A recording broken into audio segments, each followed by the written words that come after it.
OK. Alors, merci beaucoup d'avoir répondu présent à cette présentation sur le burn-out.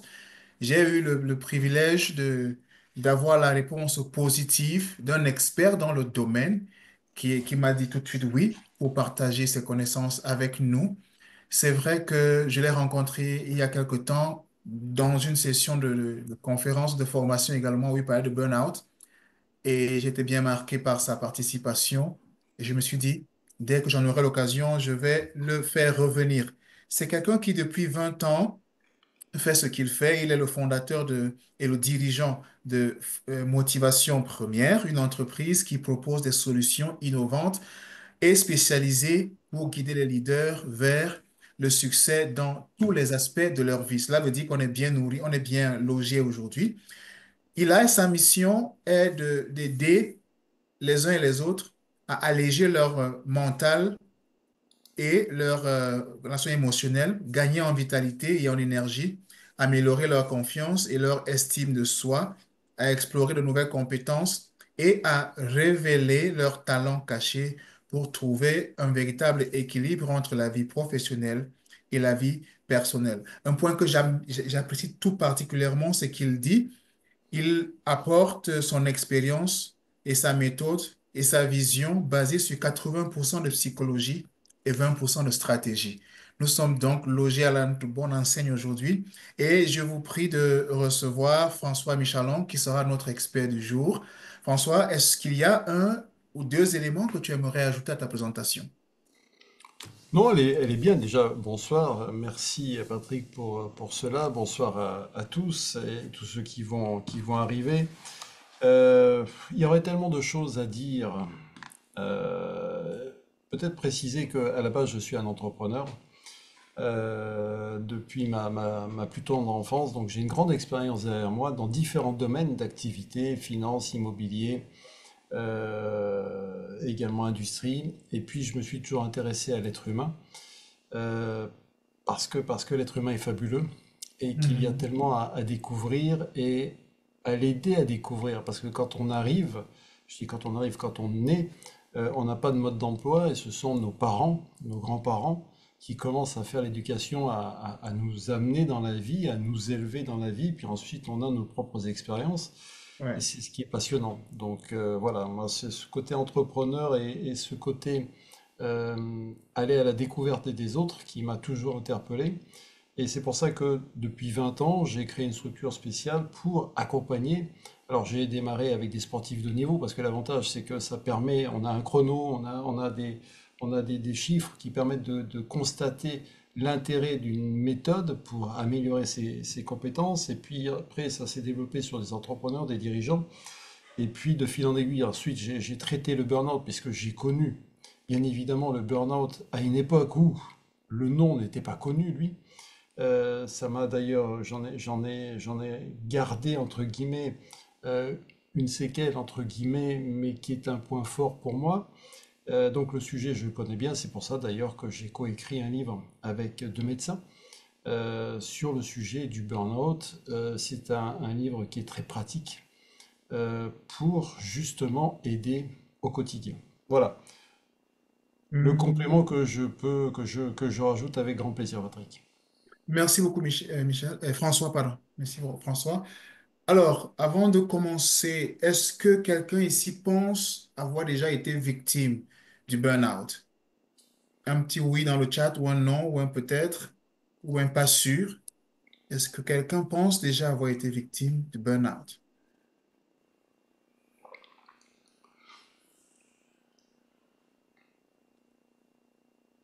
En tout cas, pour moi, c'est oui, hein. C'est pour ça que le sujet m'intéresse aussi. OK, les employés en burn-out, d'accord. Merci Jean-Claude. Merci pour la précision. Alors, cela veut donc dire que commençons un peu par une définition. C'est quoi le burn-out? C'est un terme anglais. C'est quoi l'équivalent en français de burn-out? Et qu'est-ce que c'est le burn-out? Le burn-out, bah, on peut aller, on remonte à l'historique. Le burn-out, c'est apparu dans les années 60 et ça servait alors à désigner une fatigue extrême qui était liée au travail. Et il faut savoir qu'en 1974, je crois, c'est le psychanalyste new-yorkais. Alors, il a un nom à coucher dehors, c'est Freudenberger qui publie un article abondant sur le burn-out syndrome. En fait, il a observé que de nombreux bénévoles finissent par perdre leur motivation au travail et qu'ils développent certaines fatigues, rhumes, etc., etc. Donc, l'origine, elle est partie de là. Alors, le burn-out aujourd'hui, qu'est-ce que c'est? C'est pas considéré comme étant une maladie, mais par contre, c'est un épuisement très profond de la personne. Pour faire très simple et comprendre à tout le monde. Vous vous réveillez un matin, vous endormez, il vous semble que vous êtes en bonne forme. Vous vous réveillez le matin, vous ouvrez un œil, mais il n'y a plus de jus, il n'y a plus rien. C'est-à-dire que vous n'avez plus cette étincelle, cette motivation qui va vous faire lever et faire comme d'habitude. Il n'y a plus rien, c'est flat. Et c'est là où on se dit, waouh, il y a un souci. Et justement, l'intérêt, c'est d'éviter d'arriver à cette étape ultime. Parce que là, c'est un peu compliqué, grave, nécessité d'aller voir le médecin, de se reprendre en main, enfin, bon, il y a tout un précepte à mettre en place. L'objectif, c'est de vous éviter d'arriver à cet état-là, c'est-à-dire de se brûler intérieurement. On reprend le terme, un burn-out, on se brûle intérieurement. Alors on se brûle quoi? Ben, on se brûle déjà, c'est en termes du cerveau. C'est-à-dire qu'il y a tellement d'activités que le cerveau, à un moment donné, il disjoncte. Tellement d'activités, c'est pour ça que avant d'en arriver au burn-out, moi je parle très souvent de la charge mentale. Puisque la charge mentale, pour moi, c'est un peu on va dire l'antichambre du burn-out. Et vous avez tous tendance, alors quand je dis tous, là on est en direct avec vous sur le Canada, on a déjà fait, Patrick, avec le Le Cameroun, Cameroun, oui. j'interviens sur différents pays et je constate, malheureusement, que la charge mentale elle se répand comme une traînée de poudre. En France, on en a beaucoup, il y en a en Suisse, puisque j'interviens aussi, il y en a en Belgique, et c'est une catastrophe parce que l'être humain subit cette pression, cette charge, et ne sait pas comment s'en débarrasser. C'est ça le problème. Et s'il n'est pas suffisamment vigilant, et on en parlera tout à l'heure, s'il n'est pas suffisamment vigilant, ça pèse, ça pèse, ça pèse, et puis un jour, comme je disais tout à l'heure, il se réveille, mais il n'y a plus de jus, il n'y a plus rien. D'où la nécessité d'arriver à ça. D'accord, excellent. Alors, je peux imaginer que d'entrée de jeu, tu peux avoir quelques clés que tu peux nous proposer dans ce sens-là. On aura peut-être l'opportunité vers la fin d'avoir tous les détails par rapport à comment obtenir ces clés-là. Avant que je n'aille avec la suite de mes questions, François, est-ce que tu peux me donner une ou deux de ces clés seulement? Une ou deux de ces clés, oui. Qu'est-ce que je peux vous donner? Alors, en fait, j'en ai un certain nombre. J'ai même un trousseau de clés que je vous Trousseau de clés? citerai. Oui, j'ai un trousseau de clés, bien sûr. Le, le plus simple, enfin, le plus simple, c'est soyez vigilants. Alors, ce que je vais vous dire, ça va vous paraître tellement évident, mais soyez vigilants à votre comportement. Parce que si on veut dire, mais comment est-ce qu'on arrive à détecter le burn-out? Comment est-ce qu'on arrive à détecter la charge mentale? Eh bien, Mhm. observez votre comportement. Observez vos changements d'attitude, d'humeur. Observez la qualité de votre sommeil. Observez vos habitudes alimentaires. Rien que là, dans ce premier conseil, vous avez un ensemble de plusieurs éléments qui sont importants. Et qu'est-ce qui se passe? Bien souvent, quand je dis observer, vous n'allez pas forcément arriver à vous observer, d'où la nécessité d'avoir votre environnement familial, professionnel, amical, qui va vous alerter. Parce qu'à certains moments, ils vont dire, mais ça va pas là, tu déconnes. Parce que ton comportement n'est pas bon, parce que tu t'énerves pour un rien, parce que regarde, tu ne dors plus, regarde ce que tu manges, combien tu manges mal. Parce que c'est pour ça qu'on a fait ce livre avec Alain Delabo. Alain Delabo, c'est le père de la chrononutrition, donc c'est un nutritionniste. Il est important de bien manger, parce que ça peut perturber votre fonctionnement. Donc, il est nécessaire que vous observiez, mais bien souvent, une personne qui a pris, qui va prendre le chemin du burn-out, il est en situation de déni. C'est-à-dire que on va lui dire, oui, mais attention à ci, attention à ça, t'as changé. Non, non, c'est normal. Non, non, c'est normal. il ne veut pas voir. Donc, vous qui nous écoutez, ou qui nous écouterez en replay, pensez bien à ça. Regardez les personnes de votre entourage, prenez soin d'elles, parce qu'elle-même ne se verra pas changer. Donc vous devez être vigilant quant au changement de comportement, d'habitude alimentaire, de caractère, tout ça. Et pensez Mhm. également que le burn-out arrive à tout le monde. Il peut arriver à tout le monde. Et il arrive bien souvent à des gens qui sont très compétents. Quand je dis compétents, qui sont professionnels. Parce qu'au début, on dit oui, mais le burn-out, ça arrive à des personnes qui font rien. Non, non, non. Ceux qui sont bien souvent en haut de l'échelle, top niveau, des managers, des patrons, j'en connais beaucoup, ils sont capables de se griller. Parce qu'ils sont tellement bons qu'ils veulent aller au-delà de leurs limites. Voilà. Donc, premier conseil, observez-vous. Et sinon, écoutez votre entourage qui va vous ramener des commentaires qui sont hyper importants. Mhm. Super. Alors, on aura la suite des clés, hein, et le Oui, côté du trousseau un peu plus loin dans la présentation. Là, on a parlé du sommeil, on a parlé de ci, on a parlé de ça. Est-ce qu'il y a comme des signes précoces du burn-out qu'on pourrait identifier de manière que ce soit nous-mêmes ou notre environnement, que l'on soit suffisamment averti pour anticiper?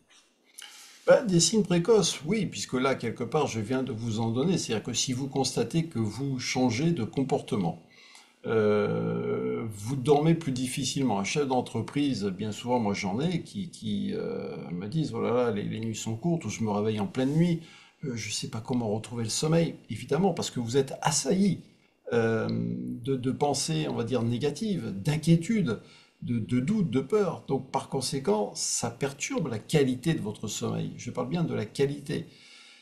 Donc, pour vous, ça doit être des choses qui doivent vous alerter. Et puis, pensez également que, je le disais tout à l'heure, ça arrive à des personnes de qualité. Donc, si jamais vous êtes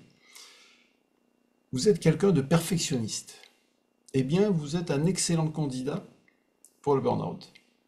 Donc, regardez votre comportement et puis vous savez, vous connaissez. Pour certains, vous savez.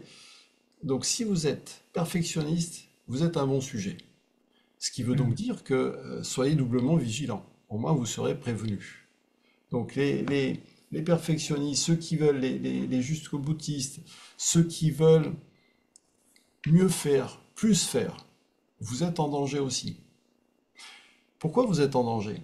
Il faut bien comprendre que le burn-out, je vous l'ai dit, arrive à des personnes qui sont compétentes. Une personne qui est compétente va faire son maximum pour obtenir, pour être efficace et pour obtenir des résultats. Et puis, en supposant qu'il soit challengé, en disant, écoute, on va augmenter tes objectifs. On sait que t'es bon. On sait que tu peux mieux faire. Bien, qu'est-ce qui va se passer? Vous avez la partie égoïque de l'individu qui dit, ah ouais, je suis bon. Ouais, c'est vrai, ça me fait plaisir. Allez, je vais me challenger, je vais être encore meilleur. Mais simplement, à force de vouloir être meilleur, à un moment donné, l'ego, il est capable de vous faire n'importe quoi, de vous emmener dans des méandres pour lesquels il sera difficile de sortir. Donc par conséquent, soyez vigilants par rapport à ça. Et puis, je vous passe une autre clé que je n'avais même pas listée, mais c'est une autre clé qui est hyper importante. Sachez dire non.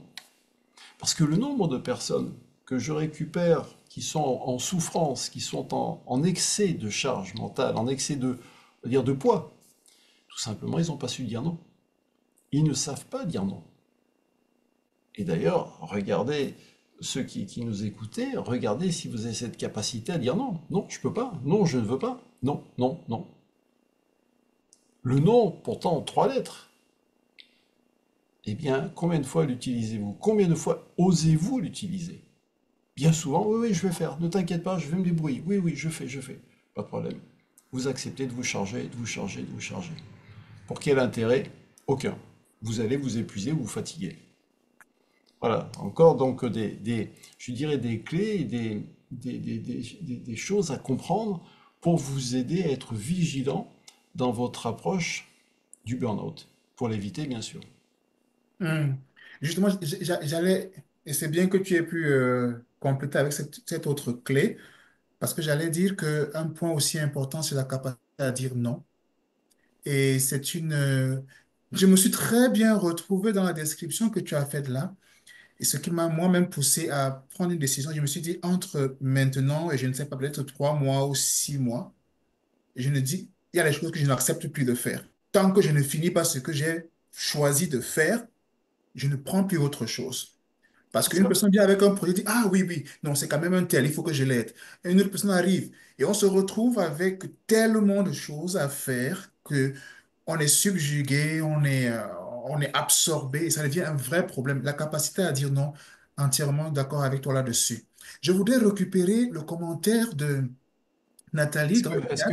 Attends, excuse-moi, Patrick, Oui, je vais me permettre de rebondir sur ce que tu viens de dire qui est très intéressant.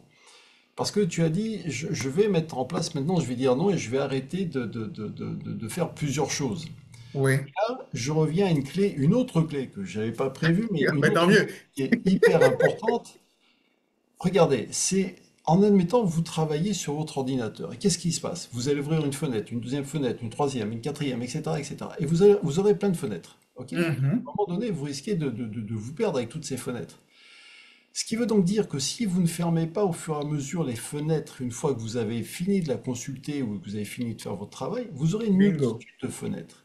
Ce qui bingo. veut donc dire que si, à l'intérieur, dans votre fonctionnement, vous ouvrez plein de fenêtres, parce que vous avez plein de choses à faire, je vais faire ci, je vais faire ça, ta ta ta ta ta ta ta ta ta, vous allez vous charger inutilement. Donc, le conseil que je vous donne, la clé, c'est une fois que vous avez fait quelque chose, pensez à fermer la fenêtre de votre ordinateur et pensez à dire stop, j'ai fini ce dossier, je passe à autre chose. Mais ne faites pas 50 choses à la fois, vous allez vous perdre. À moins que Mhm. vous soyez comme la déesse hindoue à multibras, faites attention. Faites attention. D'où, d'où l'utilisation du terme charge mentale. Parce que la Absolument, charge peut venir aussi de ce que il y a tellement de fenêtres ouvertes que absolument. on n'a pas fermé le dossier. Donc, C'est on est en ça. train de travailler sur un dossier Non. A, mais on pense déjà au dossier Z, au dossier ainsi de Voilà, voilà, parce qu'il y a tellement de dossiers qui sont ouverts. Alors au Oui. début, ça va, un, 2, 3, 4 dossiers, mais au fur et à mesure, ça s'accumule. Et, pff, où est-ce que j'en suis? J'en peux plus, etc. Et puis ça fait des interférences. N'oubliez pas quand même que pour moi, il y a une corrélation très forte entre le fonctionnement de votre disque dur, votre ordinateur, et ce qui se passe là-dedans. D'accord? Ce qui veut Mhm. donc dire que si le disque dur, vous le saturez d'informations, vous le saturez de dossiers, à un moment donné, votre ordinateur, il va perdre de sa capacité, il va perdre de sa mémoire vive, il va Ouais. saturer. Donc vous allez demander à un technicien de venir, de passer un antivirus, de regarder tout ce qui se passe, et puis vous allez peut-être trier et mettre des dossiers dans un cloud, et puis vous allez peut-être retrouver des dossiers qui sont hyper anciens, hyper lourds, qui ne vous servent plus à rien, et vous les débarrasser. C'est exactement la même chose là-dedans. Donc pensez bien à alléger votre fonctionnement. Pour moi, le mot alléger, le verbe alléger est hyper important. Tout à Parce que fait. tant que vous n'allez pas alléger votre fonctionnement, eh bien vous allez vous charger. C'est automatique. Absolument. On est tout à fait en phase là-dessus. Et je disais tout à l'heure que je voulais rebondir sur le commentaire de Nathalie dans le chat. Elle dit, moi, je ne dors plus quand je suis stressé. Ça me permet de poser la question suivante. C'est quoi la différence entre le stress et le burn-out? Oh, il y a une différence. Une différence parce qu'on peut être stressé au quotidien par rapport à un ensemble d'événements. Après, on va dire il y a du bon stress, il y a et du moins bon stress, on en parle dans notre livre. Mais on va dire que ce stress-là, il est habituel, on vit avec. C'est simplement à partir du moment où vous commencez à accumuler un stress, plus un stress, plus un stress, que là, vous risquez, je reviens aux charges mentales, c'est là où vous risquez de basculer dans ce fameux burn-out. Donc, le stress, on vit tous avec. Et le stress, à certains moments, peut être positif. Vous allez vous challenger, vous avez une pression, c'est bien. Ça veut dire que soit vous subissez votre stress, soit vous allez apprendre à vous servir de votre stress pour vous challenger. Êtes-vous dans la situation de celui qui subissait ou êtes-vous dans la situation de celui qui allait utiliser cela, c'est-à-dire de garder le lead et de vous servir du stress pour avancer? La différence, elle est capitale. Et c'est pour Mhm. ça que de ce stress, vous arrive ensuite la charge mentale, c'est-à-dire que vous allez accuser le coup, c'est lourd, mais vous supportez jusqu'au moment où, et au moment où il n'y a plus rien, vous êtes épuisé. Tac, il y a c'est comme en clinique, il n'y a plus rien, il n'y a plus de signal de vie, il n'y a plus rien. Donc, un peu de stress, oui, pourquoi pas, à condition que vous puissiez être maître de votre situation, maître de vos émotions, puisque les émotions, on pourra en parler, les émotions, bien souvent, qui sont relativement éphémères, la plupart des personnes vont garder ces émotions en eux et vont leur donner beaucoup trop d'importance. Mhm. Justement, c'est intéressant que tu finisses à ce niveau-là parce que j'allais demander comment est-ce que toi, quand tu entres en jeu, tu réussis justement à accompagner des personnes de manière à ce qu'ils s'en sortent parce que parfois on est dans le déni ou alors parfois on n'a pas envie de s'ouvrir aux autres.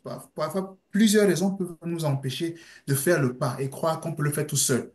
Comment est-ce que tu Ah, as accompagné mais entre c'est oui, alors c'est tout à fait intéressant. Il faut bien comprendre la première chose, c'est que si une personne ne veut pas, est en situation de déni, je ne peux rien faire pour elle. Je peux pas la forcer avec un revolver sur la tempe en disant maintenant il faut que j'avoue. tu viennes, je vais t'accompagner, etc. Donc ça ne sert à rien.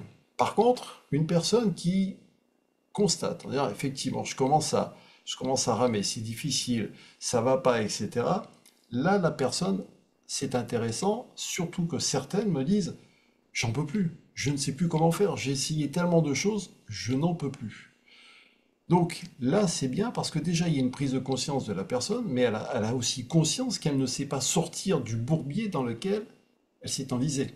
Et que quand on est dans un bourbier ou quand on est dans des sables mouvants, dans des marécages, on va essayer de se débattre pour s'en sortir, mais au plus on va se débattre, au plus on va s'enfoncer. Donc, c'est là où il est intéressant de faire appel à une force supérieure, vous allez appeler une grue, une dépanneuse, qui va vous sortir de là, vous secouer pour faire tomber toute la glaise, la densité, pour vous remettre sur le bord du chemin et vous donner de nouvelles consignes. C'est indispensable. Moi, c'est ce que je fais. C'est lorsque j'accompagne mes clients, c'est ce que je leur fais en leur proposant un programme pour les alléger, leur donner de nouvelles consignes qui va leur permettre d'avoir de nouveaux comportements et surtout bénéficier d'un état d'esprit qui est complètement différent de ce qu'ils étaient auparavant. C'est là Mhm. tout l'intérêt de mon approche, surtout que cela se fait, je dirais, quasiment instantanément, mais qu'il est nécessaire au fur et à mesure des jours, des semaines et des mois de les accompagner pour leur faire prendre cet envol et pour qu'ils puissent apprécier pleinement ces nouveaux comportements. Donc c'est possible, c'est possible. D'accord, d'accord. Et justement, en termes de comportement, quels sont les comportements ou bien les habitudes qui peuvent augmenter le risque de burn-out? Ben, les comportements, les habitudes, c'est déjà habitude faites attention à vos fréquentations. Ça paraît tellement étonnant, mais il faut bien comprendre que tout est une question d'énergie, de fréquence vibratoire.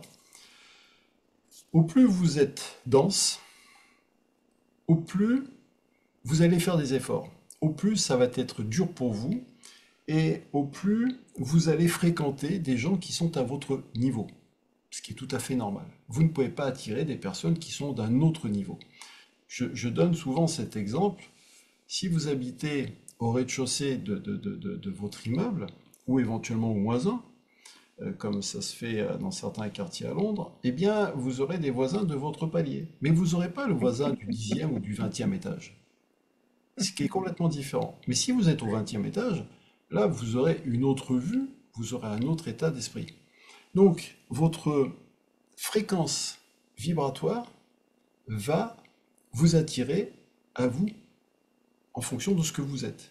Si vous êtes dense, ça veut dire quoi être dense? Bah, si vous êtes plutôt dans la peur, la colère, la frustration, les remords, les culpabilités, vous pouvez être sûr que vous vous densifiez tout seul. L'affaire, elle tourne toute seule. Et que si même vous allez vous dire, mais j'en ai marre d'être comme ça, je voudrais essayer de changer, ça va être difficile parce que cette fréquence énergétique lourde, dense, va vous empêcher de sortir. Tout simplement, vous êtes dans la masse.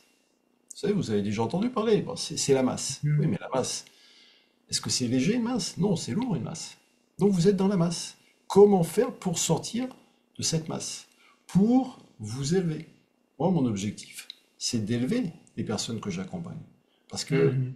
au plus la personne va être élevée, au plus ça va changer les choses pour elle. Et ça sera facile. L'objectif, il est Absolument. là. J'aime beaucoup l'image de l'immeuble, là, -1 ou bien rez-de-chaussée ou encore. Et ça permet vraiment de voir comment les choses se passent. Si tu es -1, au niveau -1, c'est clair que tes voisins sont tes voisins de palier. Ça fait du Oui, sens. Et oui, donc, puis ça peut avoir un tu impact. vois, même si tu sors de chez toi, mettons, tu habites même au rez-de-chaussée, tu sors de chez toi, tu regardes, qu'est-ce que tu vas voir? Tu vas voir au rez-de-chaussée. Alors il faut que tu dises, ouais, il faut que je lève la tête, très bien. Mais quand tu es au dernier étage, tu as une vision à 360 qui est complètement différente. Mhm. Donc, Absolument. de ce fait, tu as d'autres opportunités qui viennent à toi, tu as d'autres relations, tout est différent. C'est ça qui est Absolument. intéressant. Et Nathalie rebondit en demandant, du coup, on est en burn-out, mais quand on attire que les personnes dans les mêmes vibrations. Oui, oui, encore une fois, j'invente rien, on attire à soi ce que l'on est. D'accord? Donc, Mhm. si vous êtes une personne qui est même sympathique, hein, mais si vous êtes lourd, dense, etc., bah, vous allez attirer à vous ces situations-là. Regardez, vous avez déjà vécu l'expérience, vous rencontrez des personnes. Et qu'est-ce que vous allez dire? Oh, je comprends rien, elle est lourde cette personne. Il faut rabâcher, etc., etc. D'accord, on a tous connu ça. Autre Oui, exemple, oui. vous allez dans un lieu.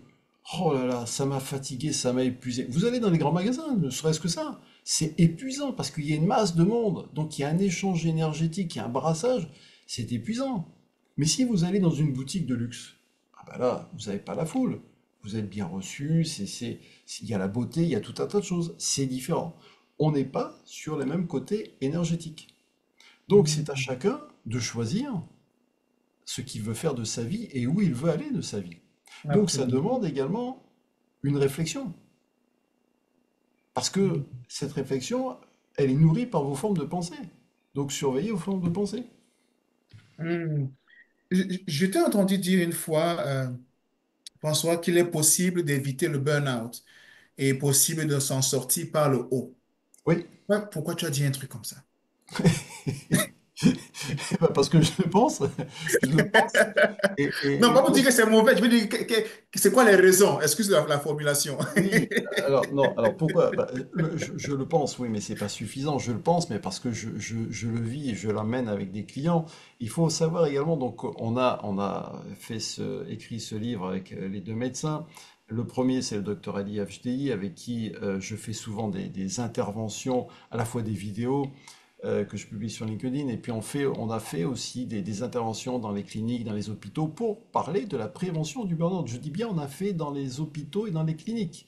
Et qu'à la fin, les personnels de santé, les infirmiers, les médecins venaient nous voir. Merci, vous nous avez aidé, on n'avait pas vu ça comme ça, etc. 50% du personnel de santé est en état de burn-out. Pour eux, Mhm. c'est très compliqué, c'est bon, bref. Donc, c'est pour ça qu'en faisant de la prévention, et Dieu sait que c'est à la fois facile et difficile. C'est facile de faire de la prévention, c'est facile de parler, d'expliquer, de transmettre des clés, d'expliquer aux personnes. Ça, c'est facile. Simplement, dans les entreprises, c'est compliqué parce que le burn-out, ils savent que ça existe, mais ça les embête dans bon nombre d'entreprises. Donc, on lève le tapis, on met ça dessous, puis on dit, ils se débrouilleront, c'est pas notre fête. Donc, c'est pour ça que je dis, on peut éviter le burn-out si on donne des consignes, si on aide les gens, si on les accompagne pour leur éviter cela. Et quand bien même ceux qui sont déjà sur ce chemin, on peut leur éviter d'y aller complètement, et d'autres, on peut les faire sortir de là, heureusement. Et il faut bien savoir que chaque personne est différente. C'est pour ça que je fais un accompagnement personnalisé. Mais chaque personne est différente, ce qui veut donc dire que si la personne a envie de sortir de son burn-out, de son épuisement, si elle a cette volonté-là, on va gagner du temps. Mais, Mhm. je Absolument. dis bien Oui. mais, il y a des personnes qui se complaisent dans cet état-là. Et on retrouve des personnes, ça fait des mois, des années, qui sont dans cet état-là et qui disent ah mais j'arrive pas à en sortir, etc., etc. Donc faites attention à votre psychologie parce que même si vous êtes dans cette situation de burn-out, vous n'êtes pas obligé d'y rester des mois, des années. Absolument. Certes, il y a des choses qui vont changer en vous, certes vous aurez des comportements qui vont changer, certes vous ne ferez peut-être plus forcément la même activité parce que vous aurez pris conscience d'un certain nombre de choses et que vous aurez peut-être pris conscience de la folie dans laquelle vous étiez parti au préalablement. Mhm. Vous allez vous dire plus jamais. Et ça, on l'a constaté avec la crise sanitaire qui est arrivée, où ça a tout chamboulé, où ça a fait perdre des repères à tout le monde, et que bon nombre de personnes ont dit mais c'est fini, je ne veux plus ma vie d'avant. Je veux plus faire du transport, je veux plus ci, je veux plus ça, je veux plus les mêmes conditions de travail que j'ai acceptées, que j'ai subies, je n'en veux plus. Pourquoi? Je veux faire quelque chose qui ait du sens. Je veux donner du sens dans ma vie. Et on le retrouve également chez les étudiants. Et peut-être que toi-même, Patrick, puisque tu t'occupes de développement de carrière, peut-être que tu l'as constaté également auprès des Absolument. personnes que tu Oui, accompagnes. oui, Certains vont te dire, ils ont peut-être fait des brillantes études, et ils vont te dire, non, je n'ai plus envie de faire ça. J'ai envie de faire autre chose. Et c'est un absolument. constat. C'est un constat partagé parce qu'ils veulent aussi que leur vie ait un certain sens avec C'est ce ça. qu'ils ont vu, avec ce qu'ils ont expérimenté, soit Oui. directement à travers un proche ou eux-mêmes ou indirectement à travers les médias ou autour d'eux. Je dis, mais à quoi ça sert de vivre comme ça? Il faut bien qu'on trouve une meilleure solution. Alors, je voudrais revenir à une chose. Faut-il avoir honte de son burn-out? Ah, faut-il avoir... Parce que je- je le dis parce que parfois les gens peuvent avoir l'impression que ils sont en burn-out parce qu'ils sont désorganisés. Ils ne sont pas suffisamment productifs. Ils ne savent pas quoi faire, comment faire, ils ne sont pas compétents. Et donc, prendre le pas ou bien prendre action pour dire, écoutez, j'ai telle situation, aidez-moi. Pour eux, c'est un aveu d'échec. Oui, alors, il y a beaucoup à dire avec ça. Moi, je vous dirais, non, non, n'ayez aucune honte si vous avez fait un burn-out ou si vous pensez être en situation de burn-out, n'ayez aucune honte, au contraire. Moi, je dirais bravo, félicitations, parce que vous venez de vivre une expérience extraordinaire. Parce que c'est une expérience, c'est pas une maladie honteuse, hein. Et puis, souvent, je souris avec cela parce que je reprends la formule de Séguéla, Jacques Séguéla, le grand publiciste, qui disait s'il y a 50 ans, t'as pas une Rolex, t'as loupé ta vie. Moi, je dirais que si vous n'avez pas fait un burn-out dans votre vie, c'est un peu dommage parce que vous passez à côté d'une bonne expérience. Je le sais puisque j'ai vécu cela et je m'en suis remis et c'est très intéressant. C'est très intéressant à condition que vous ayez cette capacité de rebondir.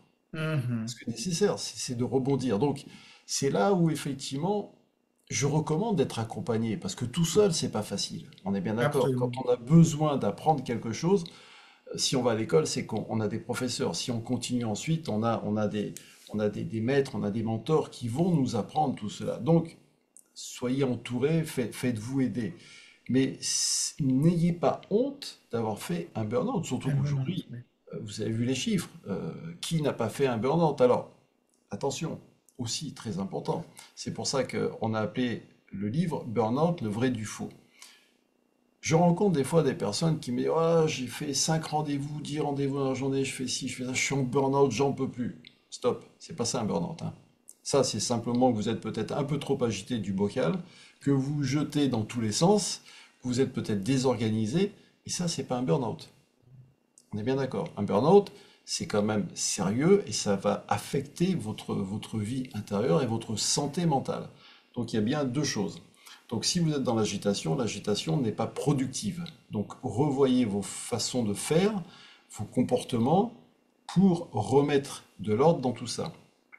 Mais encore une Absolument. fois, non, non, n'ayez pas honte. Et j'en ai rencontré. La question est bonne. Moi, j'ai rencontré des personnes qui n'osaient pas. Elles étaient toutes timides. Oui, j'ai fait, ah oui, qu'est-ce que je vais faire? Est-ce que je peux le dire à mon patron, etc. Oui, alors, c'est pas, encore une fois, c'est pas une maladie honteuse, hein. C'est à un certain moment, et en plus, comme je le dis, et puis c'est prouvé, ça arrive à des personnes qui sont compétentes. Et sachez également, ça va peut-être vous surprendre, mais il y a des mamans qui font des burn-out. C'est pas Mhm. réservé, les burn-out ne sont pas réservés à l'univers professionnel, hein. Oui. Il y a des mamans qui font des burn-out, il y a d'autres personnes qui font des burn-out. Des sportifs font des burn-out. Moi, il y a des années en arrière, je parlais de ça, on me rigolait au nez. On m'a dit, mais c'est n'importe quoi, un sportif, il est bien. Non, ils n'avaient pas la préparation mentale, ils n'avaient pas tout un tas de choses. Ils ont fait des burn-out. Et sauf que maintenant, c'est beaucoup plus, je dirais, officiel. Et il y en a de plus en plus qui l'ont annoncé, qu'ils ont fait des burn-out, bien sûr. On leur demande Voilà. beaucoup, ils ont une pression de folie. On leur demande des Merci. résultats sans arrêt. Et c'est bien que tu aies précisé aussi que même dans le cadre familial, ça peut exister, Bien parce qu'on sûr, peut avoir tendance à associer burn-out et milieu professionnel. À la maison aussi, ça peut exister. Une maman qui vient donner naissance à un enfant, oui, c'est beaucoup de choses qui entrent en bien jeu. sûr, Et bien sûr. puis, ça peut être vraiment une source de Oui, soucis. oui. Alors, je voudrais marquer une pause par rapport à mes questions. Je vais dire merci à Nathalie qui est super, super active, non seulement avec les emojis qu'elle fait voir de temps en temps, mais aussi avec les questions et les commentaires. Merci beaucoup Nathalie et merci à tous les autres aussi. J'en ai vu d'autres dans le chat. Je voudrais ouvrir un peu le micro pour qu'à à notre tour, bien à votre tour, vous puissiez aussi soit faire un commentaire, soit poser une question, soit faire une relance. Ceux qui ont déjà noté dans le chat, peut-être que c'est l'occasion maintenant de prendre la parole avec le micro ouvert et de dire une ou deux choses. Alors, qui aimerait commencer? Ou alors, pendant que la personne se prépare, euh, François, tu nous as annoncé au début le trousseau de clés que tu aimerais bien mettre à notre disposition. Comment faire pour l'avoir, ce trousseau de clés-là? Ah ben, normalement, vous allez voir votre serrurier, il y en a des bons sur la place. Vous allez le voir, vous lui demandez combien de clés vous avez besoin, et puis voilà. Et puis Ouais. surtout, c'est ce que je dis bien souvent, quand vous allez voir le serrurier, il va vous donner une clé, où vous avez la clé pour rentrer chez vous, pour votre auto, ou pour tout un tas de choses. Servez-vous de la clé, mais n'allez pas comment dirais-je, n'allez pas modifier la clé. Parce que si vous Mm. modifiez la clé, on dit oui, mais tu comprends, je trouve que c'est mieux comme ci ou comme ça. Non, ne modifiez pas la clé, appliquez tel que. Donc, trêve de plaisanterie. Ah oui, tiens, une clé. Vous voulez une clé qui est importante? Pratiquez l'humour, pratiquez la dérision, pratiquez l'amusement. La Ah oui, décharge. je viens de vous en donner trois. Oui, ben oui, parce que, regardez bien, si vous êtes une personne, on va parler ne serait-ce que stressé. Je suis même pas en train de vous dire burn-out, mais vous êtes stressé, vous êtes un peu épuisé. Est-ce que vous avez cette capacité à rebondir? Est-ce que vous avez cette possibilité, cette faculté d'exprimer de la joie, de l'enthousiasme et de rigoler de vous et des autres? Je n'ai pas dit de vous moquer, parce que vous allez, ouais, mais ça se fait pas. Non, non, c'est de vous amuser, de rigoler. C'est indispensable. Indispensable. Et là, vous allez vous dire, ah non, mais j'ose pas, je peux pas, etc. Là, ça y est, tac, vous êtes coincé. Vous êtes trop sérieux. C'est une des clés que je donne aussi. J'ai donné des cours en fac à des Master 2 Compliance, des têtes bien faites, 23, 25 ans, travaillent dans les banques, dans les assurances, haut niveau et tout. Je dis, c'est bien tout ce qu'on vous a appris. Mais quelque part, c'est aussi des conneries. Parce que tout ce qu'on vous a dit, ça va pas forcément vous servir. Le conseil que je vous donne, amusez-vous, déconnez et arrêtez d'être sérieux. Et comment, pourquoi, etc. Oui, non, mais il faut être sérieux, comprenez. Travailler dans la finance, oui, bien sûr. Mais virez ce mot-là. Travaillez, ayez une conscience professionnelle. Et ça change tout. Je ne vais pas vous développer tout ça parce que c'est hyper important, mais travaillez d'une manière professionnelle, une conscience professionnelle. On le disait, moi j'ai connu mes parents, mes grands-parents qui parlaient d'avoir une conscience professionnelle. Aujourd'hui, ça se perd. Pourquoi ça se perd? Je vous donne, on va gagner du temps, vous allez gagner du temps. Parce que la plupart du temps, vous agissez, vous travaillez en inconscience, c'est-à-dire machinalement. Mais si vous travaillez en conscience, ça change tout. Très simple, très très simple. Donc amusez-vous. Vous savez, ça fait partie aussi d'une des clés. Un précepte qui est très simple, je n'ai rien inventé, hein. Il y a un personnage qui est venu il y a plus de 2000 ans en arrière qui a dit venez à moi comme des petits enfants. Donc, ça veut dire quoi? Comment font les enfants? Est-ce que vous avez pris le temps, peut-être vous avez des enfants, vous les avez regardés grandir, regardez comment fonctionnent les enfants. Ils s'amusent, ils jouent. Ils vont pas s'identifier à telle ou telle cause. Ils vont pas s'identifier à telle fonction, à tel problème. Un coup, ils sont les voleurs, les méchants, les gentils, etc. Ils peuvent se mettre une rouste, et quelque temps après, ils sont copains. C'est un état Mhm. d'esprit. Et Ok, l'enfant, il est joyeux, hein. Donc, d'accord. oui, c'est sous nos yeux, hein. Alors, alors François, dis-nous donc pour les clés, on frappe à la porte du serrurier ou bien... Bah, oui, alors je vous donne la clé, je vous donne, enfin la clé, je vous donne la combine, si je puis dire. Vous envoyez un mail, vous m'envoyez un mail, et puis à contact arobase motivationpremière.com, ou alors, si vous êtes sur LinkedIn, vous tapez mon nom et vous me demandez un MP, et je vous enverrai, c'est un document, je vous mettrai ça sur un document, un PDF, et je vous mettrai un ensemble de clés avec grand plaisir. Euh, D'accord, il y a- il y a- d'accord. donc ça, avec grand plaisir. Il y a une chose aussi qui est importante, et on n'en a pas parlé. Si jamais vous sentez que vous n'allez pas bien, ou que vous êtes en train de perdre pied, que c'est de plus en plus compliqué pour vous, la première des choses, c'est pas de m'appeler, ça sera en deuxième.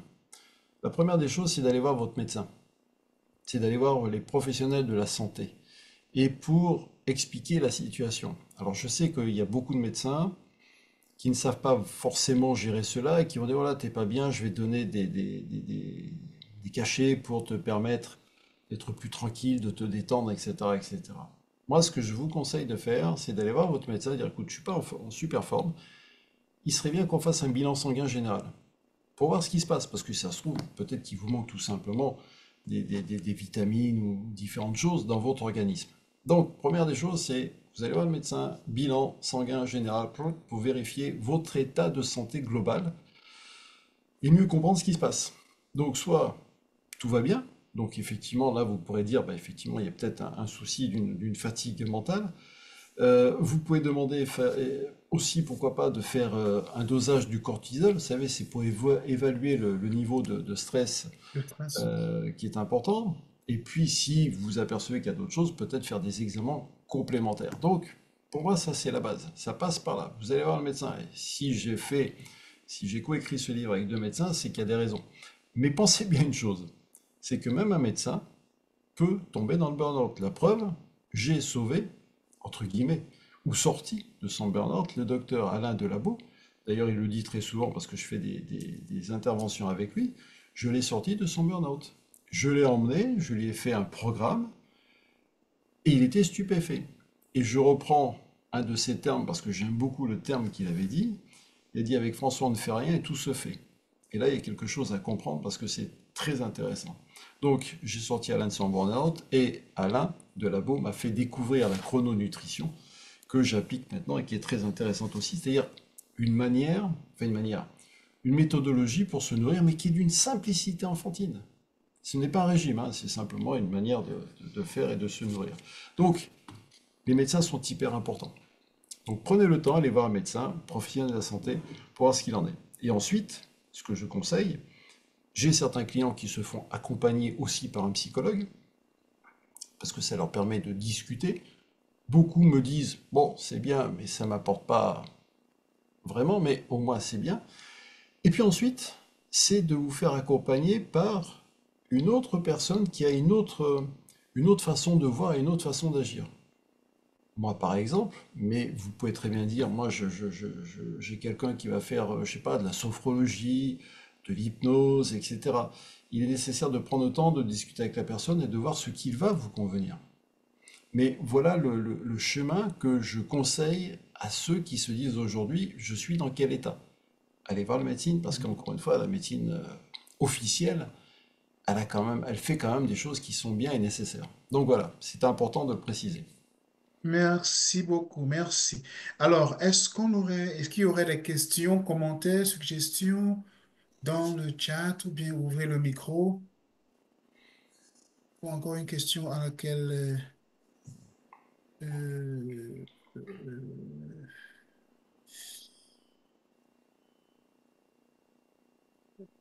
non. Bon, ben, je vais lire petit commentaire de Jean-Claude. Je crois que c'était à la suite de la question sur les vibrations. Et Jean-Claude Et dit, pour- c'est ce que j'appelle la symbiose sociale. Le manque, c'est le sentiment de solitude. Donc, pour survivre sur... je préfère qu'il prenne la parole, ce serait plus simple. Jean-Claude, est-ce qu'il est encore là? Non, Jean-Claude nous a quittés. OK. Non, non, Mais Est-ce... je rebondis parce que je suis là, hein, j'ai au cas où. capté Oh, quelque oh, chose. Jean-Claude est là, pardon, pardon. Ah, pardon. Pardon, Jean-Claude. Excuse-moi, François, je vais passer la Non, parole à non, mais Jean-Claude. vas-y, bien sûr. OK. Pas de problème. Voilà, c'est François est un expert dans le domaine du burn-out, ce que je ne suis pas. Par contre, j'ai une expertise dans le domaine justement qui touche aux problématiques de la solitude, qui engendre justement les excès de cortisol, etc.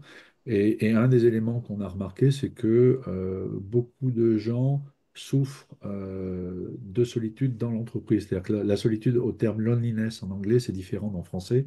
Ça veut dire qu'ils souffrent de ne pas se sentir en appartenance avec le groupe. Et puis de là, ben, la charge de travail devient colossale. C'est pas la charge en tant que telle, c'est le sentiment d'impuissance vis-à-vis du groupe, le sentiment d'être exclu, etc. Et quand je parlais d'œuf et de poule et d'énergie, c'est qu'en fait, ce sentiment-là peut amener au burn-out.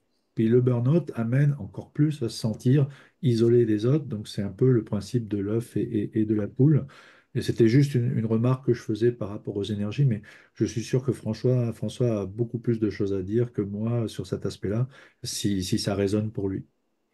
Oui, merci pour ce commentaire, Jean-Claude. Oui, oui, ça résonne. Bien sûr il y a un lien, c'est évident, entre la solitude, la charge mentale ou le burn-out. Et d'autant plus, alors là, Patrick, au Canada, vous êtes également très fort sur ce côté solitude et isolement social qui touche une part très importante de la population. Je ne sais pas si tu le sais ou tu en as conscience, notamment chez les jeunes et chez les personnes âgées. Il y a des Ouais, chiffres qui sont oui. édifiants. On a aussi en France, hein, je dirais, n'allez pas faire super, on est les meilleurs. Vous êtes bon dans votre partie solitude, isolement social. En France, on est bon aussi. Quand je dis on est bon, c'est malheureusement dramatique parce que les jeunes sont énormément touchés. Je crois qu'en France, ça doit toucher au moins 11 millions de personnes qui déclarent Mhm. se sentir seules régulièrement. Et d'ailleurs, dernièrement, il y a un jeune qui est un Suisse qui a débarqué en France et qui a fait sur un réseau social, je ne sais pas si c'est Insta ou autre, il a fait une vidéo, il dit je suis seul, etc. C'est dramatique. Il y a eu un engouement de gens qui sont venus vers lui, mais parce qu'il se sentait seul. Et c'est dramatique parce que ça fout la jeunesse en l'air. Comme ça fout, enfin, ça fout, c'est pas beau. Comme ça met les personnes âgées également en difficulté. Mhm. Alors que, on a des réseaux sociaux. On a combien d'amis sur nos réseaux sociaux? Oh, c'est Mais énorme. c'est énorme, mais ça veut rien dire.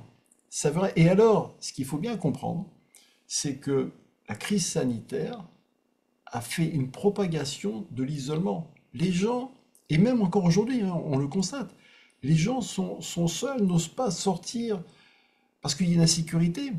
Ils se disent, oui, mais si je vais voir l'autre, qu'est-ce qui va se passer? Parce qu'en plus de ça, les médias nous inondent de nouvelles catastrophiques en disant l'autre il est méchant, il y en a qui se font trucider, il y en a qui se font voler. Donc automatiquement, il y a des personnes qui n'osent plus sortir et qui se renferment à la fois sur elles et qui s'enferment chez elles. Et c'est dramatique. Parce que la vie, c'est Absolument. quoi? La vie, c'est d'aller vers les autres. La vie, c'est le mouvement. La vie, c'est l'expansion. Or, si vous êtes seul, c'est pas bon du tout. Vous cassez toute l'attractivité sociale, vous cassez le lien. Parce que le côté solitude, il n'y a plus de lien. Ouais. Plus de lien avec la famille, plus de lien social, plus de lien avec les amis. C'est hyper important. Donc pensez bien et soyez très vigilants par rapport à ça, que euh, la charge mentale peut vous amener à la solitude. Alors, entendons-nous bien, j'ai rien contre la solitude, elle fait du bien de temps en temps aussi.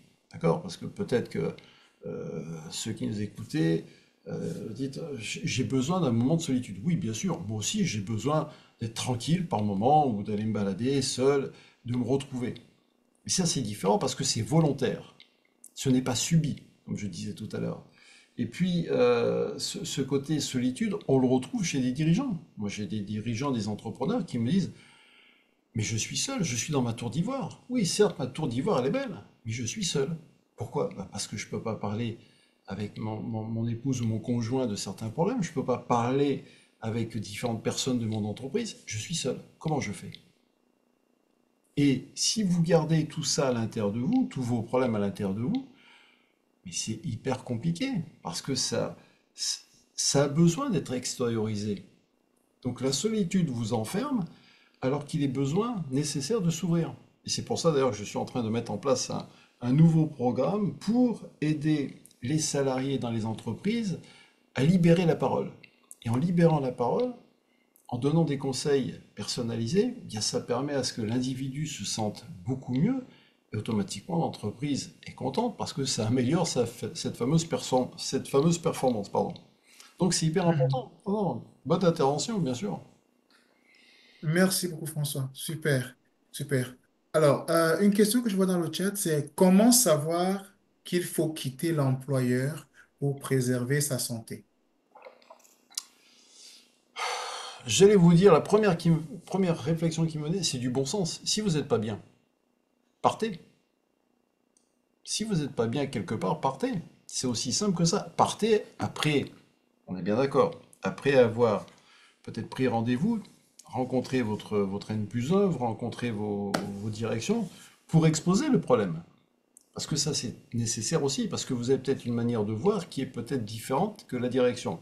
Mais si vous allez voir votre RH en exposant le problème, en disant voilà, il y a ça et ça qui ne va pas. Soit parce qu'il y a une mauvaise organisation dans l'entreprise, parce que ça on le trouve, ce qui peut provoquer, je dirais, une charge mentale et un burn-out, soit peut-être parce que le travail que vous faites n'est plus en adéquation avec ce que vous souhaitez. Donc, d'aller voir le RH, d'aller voir la direction, de discuter avec lui. Encore une fois, je dis bien de s'exprimer, de discuter, de mettre les choses à plat, dire voilà ce que je souhaite, qu'est-ce que l'on peut faire. Soit l'entreprise va dire oui, on peut faire, non, on ne fera pas. Mais au moins, c'est clair. Et à partir de là, vous décidez. Soit vous restez, mais ne vous plaignez pas, soit vous partez et vous changez pour trouver quelque chose qui va vous convenir. Et je sais aussi, par expérience, que certains vont dire, oui, mais attends, et partir c'est facile, mais il faut retrouver un job. C'est pas facile. J'en conviens tout à fait. Donc, c'est à vous à trouver la bonne formule. Peut-être que ça vient de vous, peut-être que ça vient de l'entreprise, peut-être qu'il y a moyen de trouver quelque chose qui fait que ça va matcher et que vous allez repartir dans de bonnes conditions. Mais ça passe par la discussion. C'est comme dans un couple, hein. Si d'un seul coup, vous dites, oh là, ça va plus, la première des choses, c'est de s'asseoir et de discuter. Qu'est-ce qui ne va pas? Qu'est-ce qu'on peut améliorer? Je vous donne un exemple qui m'a été rapporté par le docteur, mon co-auteur, le docteur Ali FJDI, qui est un médecin urgentiste, catastrophe naturelle, médecin du sport, urgentiste, mais par vocation. Il me dit des fois la nuit, j'ai à la clinique des personnes qui arrivent aux urgences et qui disent oh, docteur, je vais pas bien, je vais mourir, j'ai le cœur, j'ai ci, j'ai ça, tatati, tatata, ça va pas. Donc il dit je prends le temps de discuter avec lui, je prends le temps de l'écouter, je prends le temps de discuter avec lui, je lui fais les examens. Mais en fait, lui me dit par expérience, je sais qu'il a rien, mais je l'ai fait par acquis de conscience, par le côté professionnel. Mais simplement, le temps que je vais prendre avec la personne, de discuter pendant une demi-heure, des fois trois quarts d'heure, ce qui ne se fait plus avec des médecins aujourd'hui, parce qu'ils n'ont plus le temps, il y a une question de rentabilité, eh bien, le patient va mieux. Et d'un seul coup, il dit, ah, je me sens bien. Les résultats arrivent, vous avez rien. Mais simplement, le simple fait d'avoir pris le temps de discuter, d'écouter la personne, ça lui a fait du bien. Et aujourd'hui, on a besoin de ça. Et on rejoint la solitude. Une personne qui ne peut pas s'exprimer parce qu'elle est seule ou parce qu'elle n'ose pas sortir ou parce qu'elle se dit mais sur qui je vais tomber? J'ai peur. Eh bien, automatiquement, ça va lui permettre d'aller de l'avant et de se libérer. Super. Alors, ça fait 60 minutes qu'on est là. Ah, ça passe vite, hein? Et ça passe très vite, oui. Ouais. Et Nathalie précise, c'est ce que vous avez fait avec moi hier. Donc, je ne sais pas si tu t'en souviens, François, mais bon, je m'appuie simplement sur le commentaire de Nathalie. Est-ce qu'il y aurait une dernière personne avec un dernier commentaire, une dernière question avant que je ne, avant qu'on ne referme cette conversation? Sinon, je vais dire merci à Nathalie, à Florian, à Maïmouna. Je Oui? rajoute juste, enfin, je pourrais rajouter, on pourrait faire des heures, mais je dis ça parce qu'on arrive dans une période de l'année qui est intéressante. On arrive, que ce soit au Canada, en France ou ailleurs, c'est les fêtes de fin d'année. Donc les fêtes, c'est joyeux. Mettez de la Mhm. joie. Mettez de la joie. D'ailleurs, j'ai prévu de faire une publication sur LinkedIn sur la joie. Mettez de la joie, mettez plus de joie dans votre vie. Mettez plus de joie en vous. C'est hyper important. Si vous êtes joyeux, eh bien, doute, peur, inquiétude, etc. vont avoir du mal à venir s'accrocher. Parce que la joie est une énergie qui est bienveillante, qui fait du bien. Quand vous êtes joyeux, rien ne peut vous arriver. On est bien d'accord. Donc, profitez de cette période de l'année pour mettre de la joie, quelle que soit votre situation. Parce que certains vont dire, oui, mais c'est difficile pour moi. Faites en sorte de profiter de cette ambiance de fête, qui est une ambiance festive, qui est une ambiance joyeuse. Quand on va dans les magasins, on voit aujourd'hui, il y a les décorations de partout, il y a une ambiance de fête. Laissez-vous porter par cette ambiance de fête parce que ça va vous faire du bien. Or, si vous êtes plutôt solitude, non, je peux vous dire qu'il y a des années en arrière, j'avais un groupe de personnes que j'ai accompagné. Ils étaient arrivés à me dire, non, on fait plus de sapin, c'est plus intéressant, les enfants sont partis, on fait plus rien, on reste chez nous. C'était triste. Je dis, mais comment ça? Ça va pas, non? Vous allez trouver un sapin. Aujourd'hui, c'est abordable. Vous allez décorer la maison, vous allez redonner une ambiance. Vous allez écouter des chants de Noël, vous allez vibrer.